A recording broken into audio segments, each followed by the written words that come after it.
ఓం నమో భగవతే శ్రీ మేధాదక్షిణామూర్తయే. ఓం నమో భగవతే శ్రీ ఆదిశంకరాయ. ఓం నమో భగవతే శ్రీ రమణాయ. శ్రీ గురుభ్యో నమః. భగవాన్ ఏం చెప్తున్నారంటే, really speaking, there is no death, there is no birth. నిజం చెప్పాలి అంటే చావు లేదు, పుట్టుక లేదు. ఈ చావు కూడా ఒక తలంపే, పుట్టుక కూడా ఒక తలంపే. ఎవరైనా చనిపోతూ ఉంటే కొంత కంగారు వస్తుంది, ఎందుకంటే అది మనం నిజం అనుకుంటున్నాం కాబట్టి. భగవాన్ చెప్తున్నారు, చావు కూడా నిజము కాదు, పుట్టుక కూడా నిజము కాదు. దేహం పుట్టింది, దేహం పెరిగింది, దేహం ముసలిది అయింది, దేహం చనిపోతుంది. ఎవరన్నా ఇంట్లో కనుక చనిపోతే ఆ చనిపోయిన వాళ్ళ గురించి మీరు దుఃఖపడకండి అంటారు భగవాన్. వాళ్ళందరూ బాగానే ఉంటారు, చనిపోయిన వాళ్ళందరూ బాగానే ఉన్నారు, వాళ్ళ గురించి మీరు దుఃఖపడకండి. చనిపోయిన వాళ్ళ గురించి మీలో ఎవడైతే దుఃఖపడుతున్నాడో వాడికి ఇంకా చావు రాలేదని దుఃఖపడాలి.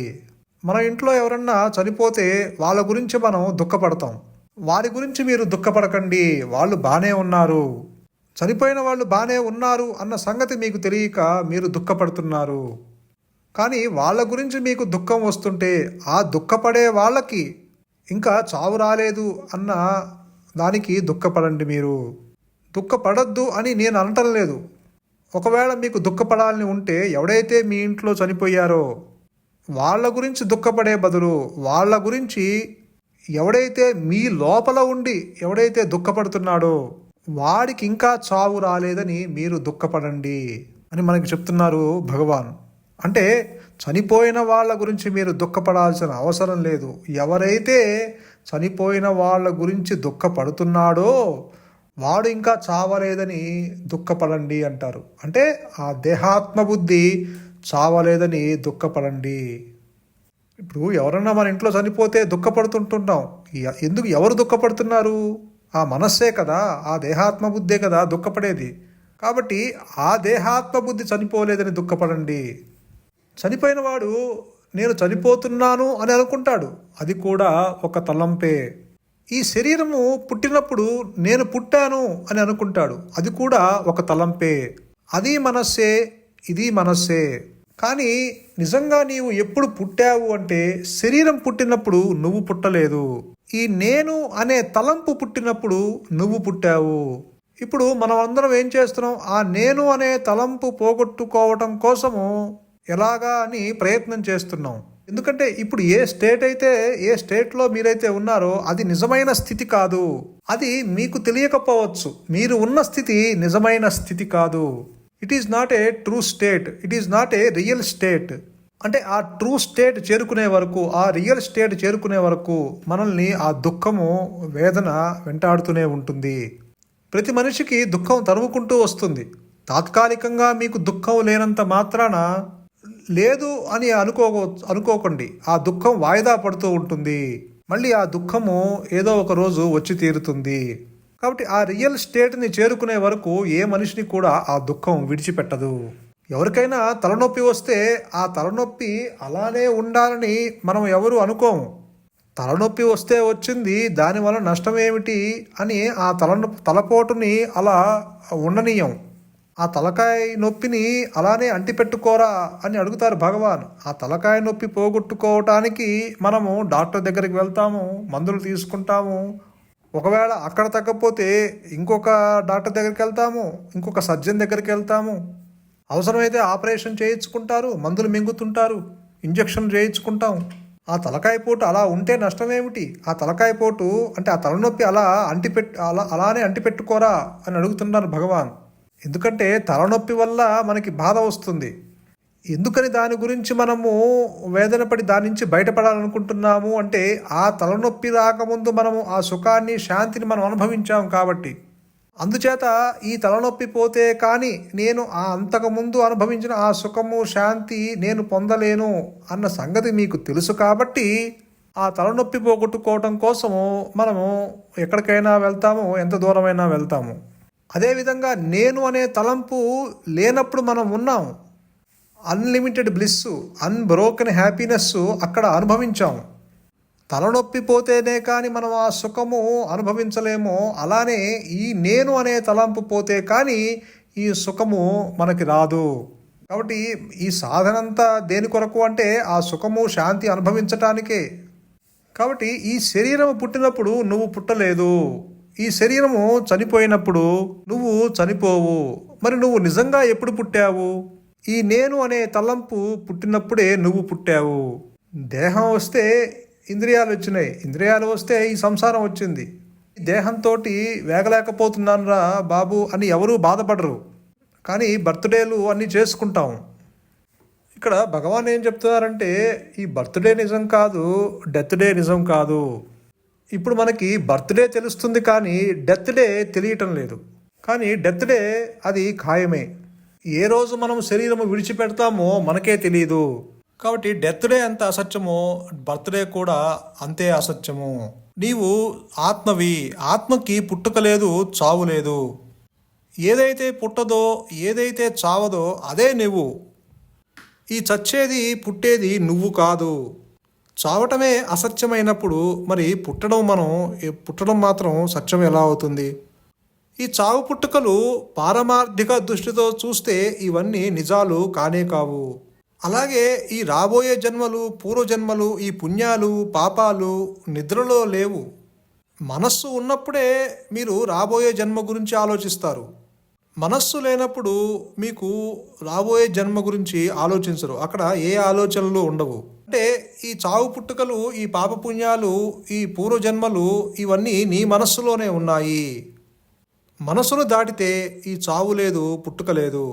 మనస్సు అనే గడపని దాటారా, ఈ అహంభావన అనే గడపను దాటారా, ఈ అహంకారంలో ఉన్న కారాన్ని విడిచిపెట్టారా, మీరు ఆ బర్త్లెస్ స్టేట్కి, డెత్లెస్ స్టేట్కి ఇక్కడే ఎదిగి వెళ్ళిపోతారు.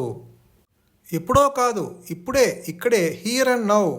అటువంటి చావులేని పుట్టుకలేని స్టేట్కి మీరు వెళ్ళిపోతారు. ఇక్కడ ఒక తప్పు జరుగుతుంది. మనకి దేహం గొడవే కానీ దేహం లోపల ఉన్నటువంటి ఆ హృదయం లోపల ఉన్నటువంటి ఆ నిజం గురించి మనకు ఏమాత్రం తెలియటం లేదు. మన హృదయంలో ఒక నిజం ఉంది, ఒక సత్య వస్తువు ఉంది. దానికి సంబంధించింది, ఆ నిజానికి సంబంధించిన నాలెడ్జ్ మనకు ఏమీ లేదు. దేహానికి సంబంధించిన నాలెడ్జ్ మాత్రం ఉంది. మన హృదయంలో ఒక నిజం ఉంది, ఆ నిజానికి చావు లేదు, పుట్టుక లేదు. దాని గురించి మనకు ఏమీ తెలియటం లేదు. మనకు తెలిసిందల్లా దేహం గురించి తెలుస్తుంది. మనం ఏదైతే అయి ఉన్నామో దాని గురించి తెలియటం లేదు. కనీసం తెలుసుకోవాలని కూడా లేదు, అటువంటి ప్రయత్నం కూడా చేయటం లేదు. మనము ఏదైతే కాదో దాన్ని కూడా వేసుకొని తిరుగుతున్నాం, దానికోసమే జీవిస్తున్నాము. అయిన ఆత్మని కాదు అని అనుకుంటున్నాము, కానీ దేహాత్మ బుద్ధిని అవును అని అనుకుంటున్నాము, కానీ దేహాన్ని అవును అనుకుంటున్నాము. ఈ తిరకాసు బేరంలో పడ్డాము, ఈ కన్ఫ్యూజన్లో పడ్డాము. మనకు తెలిసిందల్లా దేహం గురించి మాత్రమే తెలుస్తుంది. దేనికైతే చావు లేదో ఆ వస్తువు గురించి మనకు తెలియటం లేదు. దేనికైతే చావు ఉందో దాని గురించి మాత్రం తెలుస్తూ ఉన్నది. అదే నేను అని అనుకుంటున్నాము. అందుచేత నేను పుడుతున్నాను, నేను చచ్చిపోతున్నాను, నేను చచ్చిపోతున్నాను, నేను పుడుతున్నాను అని అనుకుంటాము. కానీ చావు నిజం కాదు, పుట్టుక నిజం కాదు. అది కూడా ఒక తలంపే. నీకు గాఢ నిద్రలో చావు గొడవలేదు, పుట్టుక గొడవలేదు. నీకు దేహబుద్ధి కలిగినప్పుడే చావు గొడవ, పుట్టుక గొడవ వస్తుంది. దేహబుద్ధి లేనప్పుడు చావు గొడవ లేదు, పుట్టుక గొడవ లేదు. దేహంతో తాదాప్యము చెందినప్పుడే చావు గొడవ, పుట్టుక గొడవ వస్తుంది. దేనికైతే చావు ఉందో దాని గురించి మాత్రమే నీకు తెలుసు. దేనికైతే చావు లేదో దాని గురించి నీకు తెలియటం లేదు. నీకు తెలియకపోయినా అది నిజము. దేహం చనిపోవడానికి నీవు ఏ సాధన చేయక్కర్లేదు, ఏ పూజ చేయక్కర్లేదు. దేహము ఏదో ఒకరోజు చచ్చిపోతుంది. దాని ప్రారంధం అయిపోయిన వెంటనే అది చచ్చిపోతుంది. కానీ దేహం ఉండగానే నువ్వు ఎలా చచ్చిపోవాలో నేర్చుకో. మరి దేహం ఉండగానే నువ్వు ఎలా చచ్చిపోతావు? భగవాన్ అదే చెప్తున్నారు ఇక్కడ. ఓ అరుణాచలేశ్వర, నువ్వు చంపకుండానే చంపే మందు ఉన్న సంగతి ఈనాటికి నేను గుర్తించాను. నువ్వు దేహాన్ని చంపవు, దేహాన్ని చంపకుండా చంపేస్తావు. చంపకుండా చంపే మందువు నువ్వు. దేహము మట్టికి అంటే ఎవరి దేహం జోలికి నువ్వు రావు, ఎవరి దేహాన్ని నువ్వు చంపవు. ఆ దేహాన్ని అలానే ఉంచుతావు. ఆ దేహం ఉండగానే ఆ వ్యక్తిత్వాన్ని, ఆ మనిషిని చంపేస్తావు. దేహము చనిపోయినప్పుడు నిజమైన చావు కాదటండి. దేహము మాత్రమే నేను అనే బుద్ధి పోవటమే నిజమైన చావు. దేహము ఉండగానే దేహ బుద్ధి నశించాలి. చంపకుండా చంపే మందు నువ్వు అంటే అదే. ఓ అరుణాచలేశ్వర, నువ్వు దేహము ఉండగానే ఆ దేహబుద్ధిని నశింపచేస్తావు. కనీసం ఆ దేహబుద్ధిని ఎవడికైతే నశింపచేస్తున్నావో వాడికి కూడా తెలియకుండా, ఎవడికి కనిపించకుండా నువ్వు చేసే పని నువ్వు చేసుకుంటూ పోతున్నావు. మనము ఏదైనా ఒక చిన్న సహాయం చేస్తే, ఎవరికైనా ఒక టీ ఇస్తే మనం దేశమంతా తెలిసిపోవాలి. ఇంటికొచ్చిన వాడికి కాఫీ ఇచ్చి పలహారాలు ఇస్తే అది దేశమంతా తెలిసిపోవాలనుకుంటాము. కానీ అరుణాచలేశ్వరుడు ఎటువంటి వాడు అంటే, కనీసం ఆ దేహబుద్ధిని ఎవడికైతే నశింపచేస్తున్నావో వాడికి కూడా తెలియకుండా, ఎవడికి కనిపించకుండా నువ్వు చేసే పని నువ్వు చేసుకుంటూ పోతున్నావు. ఇలా భగవాన్ను అరుణాచలేశ్వరుని బోధిస్తుంటే అరుణాచలేశ్వరుడు ఎవరో కాదు, ఆ ఆత్మే. అందుకే భగవాన్ అంటారు, నేను అరుణాచలేశ్వరుని ఆత్మ అనుకుంటే తప్పేంటి అంటారు. కాబట్టి ఇక్కడ ఆ అరుణాచలేశ్వరుడు అంటే ఇక్కడ ఆ ఆత్మనే సంబోధిస్తున్నారు, ఆ ఆత్మనే సూచిస్తున్నారు. అంటే ఆ లోపల ఉన్న హృదయంలో ఉన్న సత్యవస్తువునే చెప్తున్నారు. అది ఎవరిని చంపకుండా చంపే మందు ఇచ్చేది ఎవరంటే ఆ పరమాత్ముడే. అందుకని భగవాన్ ఏం చెప్తున్నారు, నిజమైన చావు ఏంటంటే దేహము ఉండగానే దేహానికి పరిమితమైన బుద్ధి ఎవరికైతే నశించిందో అదే నిజమైన చావు. అంటే ఎవడికైతే ఆ దేహ బుద్ధి నశించిందో వాడికి చావు లేదన్న సంగతి అర్థమవుతుంది. దేహము చనిపోయినా తాను చావు లేకుండా తాను ఉంటున్నాను అన్న సంగతి వాడికి తెలుస్తుంది. ఓ అరుణాచలేశ్వర, నువ్వు ఈ పని ఎట్టా చేస్తున్నావో చెప్పమంటావా? ఇతరులకి ఎవరికి తెలియనివ్వటం లేదు, కానీ ఇతరులకి ఎవరికి తెలియకుండా నువ్వు చేస్తున్నావు అని తెలియాలని నువ్వు అనుకోవటం లేదు. అని ఇతరులకి నేను చెప్తున్నాను అని, నువ్వు ఈ పని చేస్తున్నావని నేను చెప్తున్నానని నా మీద కోపం పెట్టుకోకు అంటారు భగవాన్. నేను ఉండలేక నువ్వు చేసే పని నేను నలుగురికి చెప్తున్నాను, అందుచేత నా మీద నువ్వు కోపం పెట్టుకోకు. నీకు ఇష్టం లేదన్న పని నేను చేస్తున్న సంగతి నాకు తెలుస్తుంది. ఎందుకంటే నీకు ఈ ఎటువంటి అడ్వర్టైజ్మెంట్లు నీకు అక్కర్లేదు. నీ ద్వారా ఎవరికైతే సహకారం అందుతుందో వాడికి కూడా ఆ అరుణాచలేశ్వరుడి నుంచి సహకారం అందుతుంది అన్న సంగతి వాడికి కూడా తెలియాలని నువ్వు అనుకోవటం లేదు. అంత గుడ్డిగా చేసేస్తున్నావు. ఎందుకంటే నీవు నిజానివి. నీ నిజానికి ఎటువంటి అడ్వర్టైజ్మెంట్లు అక్కర్లేదు, ఎటువంటి ప్రశంస అవసరం లేదు. ఈ ప్రశంసలు ఇవన్నీ ఈ దేహాత్మ బుద్ధికే. కాబట్టి భగవాన్ మళ్ళీ ఏం చెప్తున్నారంటే, ఈ నేను అనే తలంపు ఉందన్న సంగతి మనందరికీ తెలుస్తుంది. నేను అనే తలంపు లోపల నుంచి వస్తుంది అన్న సంగతి కూడా తెలుస్తుంది. కానీ ఆ నేను అనే తలంపు అది లోపల నుంచి ఎక్కడ పుట్టి వస్తుందో తెలియటం లేదు. నేననే తలంపు అందరికీ లోపల నుంచి వస్తుందని తెలుస్తుంది, కానీ ఆ నేను అనే తలంపు ఎక్కడి నుంచి పుడుతుందో నీకు తెలియటం లేదు. గాఢ నిద్రలో ఆ నేను అనే తలంపు దాని పుట్టిన చోటుకి వెళ్ళిపోతుంది.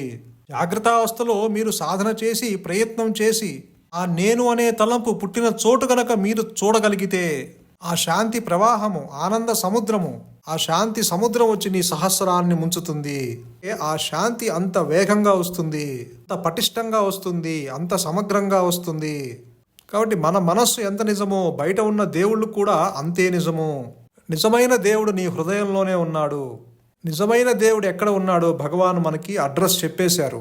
మీకు అక్కడికి వెళ్ళగలిగిన ఓపిక ఉంటే మీరు వెళ్ళండి. మీకు ప్రయాణం చేసే ఓపిక ఉంటే ఆ అడ్రస్ ఉన్న చోటుకి ప్రయాణం చేసి వెళ్ళండి. నిజమైన దేవుడు ఎక్కడ ఉన్నాడో భగవాన్ చెప్పేశాడు. అంటే నేను అనే తలంపు కొంచెము కూడా ఎక్కడైతే లేదో అక్కడే దేవుడు ఉన్నాడు. దేవుడు ఎక్కడో వైకుంఠంలోనో కైలాసంలోనో ఉన్నాడు అని అనుకుంటున్నావు. ఆ వైకుంఠంలో ఉన్న, ఆ కైలాసంలో ఉన్న దేవుడు నీ హృదయంలో కూడా ఉన్నాడు. అంటే ఆ నేను అనే తలంపు కొంచెము కూడా ఎక్కడైతే లేదో అక్కడే భగవంతుని యొక్క నివాసము. మరి వాడు ఎలా ఉన్నాడు? నీ స్వరూపంగా ఉన్నాడు. నిజమైన దేవుడు ఎక్కడ ఉన్నాడో కరెక్ట్గా అడ్రస్ ఇచ్చారు భగవాన్. అడ్రస్ ఇవ్వటంలో ఎటువంటి పొరపాటు చెప్పలేదు భగవాన్. మీకు గనక ప్రయాణం చేసే ఓపిక ఉంటే ఆ అడ్రస్ ఉన్న చోటకి మీరు ప్రయాణం చేసి వెళ్ళండి అంటారు భగవాన్. భగవంతుడు ఎక్కడో బయటెక్కడో వెతుకుతున్నావు, అది నీ హృదయంలోనే ఉన్నాడు. ఆ నేను అనే తలంపు ఎక్కడైతే లేదో అక్కడే భగవంతుడు ఉన్నాడు, నీ స్వరూపంగా ఉన్నాడు. అంటే అటువంటి భగవంతుడు సుఖస్వరూపుడు, శాంతి స్వరూపుడు, సంతోషం. మౌనమే శరణ్యం, మౌనమే నీ సహజత్వం. ధన్యోస్మి.